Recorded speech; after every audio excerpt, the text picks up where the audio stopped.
तुम्ही कोणत्या गावचे आहेत? पाणी पाली कोणत्या जिल्ह्यात आली? बीड जिल्ह्यातले आहेत का तुम्ही? आता किती वय असेल तुमचं? आता मग काय समजत आहे का मला? तरी पण किती वय असेल अंदाजे?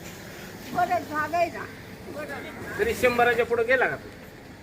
गेला असं नाही तर नसेल. अच्छा, तुम्ही बाबासाहेब बघितले होते का? बाबासाहेब हा बाबासाहेबांची सभा ऐकली तुम्ही? हा. कोणत्या गावात सभा होती बाबासाहेबांची? काही पाणी तरी झाली हा. आणि काही फिरत पण झाली. हा. अच्छा. दोन वेळेस 3 वेळेस तिथे झाली. हा हा. तुझी काही पाणी आणि काही बिरत. आणि बाबासाहेब कसं भाषण करायचे? भाषण करण्याची पद्धत कशी होती बाबासाहेबांची? आता काय म्हणजे मिस्टी होते हो ना? बोटावर त्या